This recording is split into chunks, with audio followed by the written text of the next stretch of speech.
How we view our experiences of life affects everything.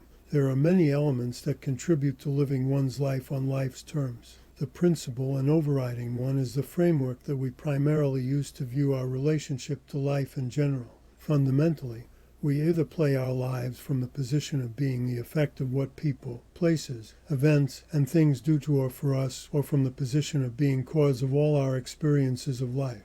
These are polar opposites, and the effect on our attitudes and ways of dealing with what the world and life throws at us are drastically different.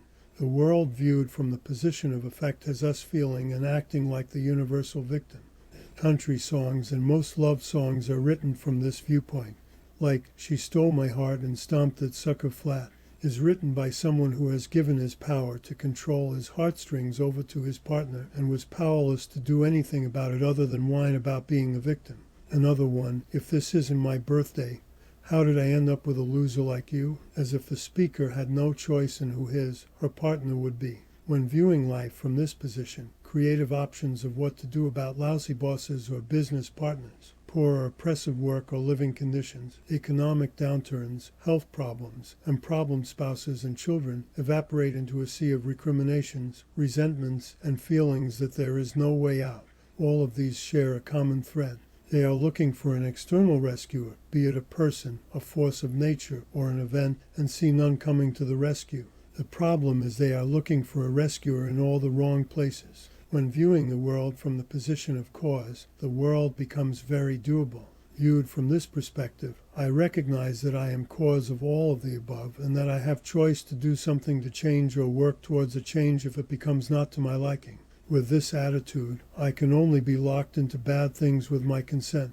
Relationships that turn sour will trigger looking for constructive solutions, and if that is not possible, separating quickly. Dwelling in matrimonial crap is no longer more than a very temporary option. One of the first instructions I ever got at the first Human Development Weekend event I ever attended was to refrain from complaining to the person sitting next to me that the room was getting too warm. Instead, find the person who knew where the AC control was and have them adjust the settings. Complaining is coming from effect as a victim, whereas when coming from cause, encourages working on a solution. Here is a 2-letter word motto that totally describes operating from the cause position. If it is to be, it is up to me. Here are some 12-step considerations. For those of you who are, like me, subscribers of the 12 steps, you might have the impulse to dismiss all of this because I have not included the God of my understanding in this equation. My thought is the effect thinking that people, places, and things will do it to or for me is the opposite of putting any faith or trust in higher powers. It is basically about abdicating any personal responsibility for outcomes. Just complaining about one's situation without doing anything to make the situation better and expecting that your prayers for improvement will be answered is more than a bit unrealistic.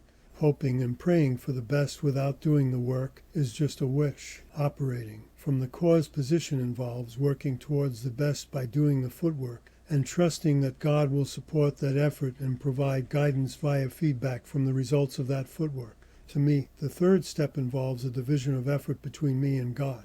I have 100% responsibility for doing the footwork in front of me, and I trust that God has 100% responsibility for the results of that footwork. Those results will indicate what my next footwork will be. When I am operating from the position of cause, I am allowing God to guide my actions and thinking.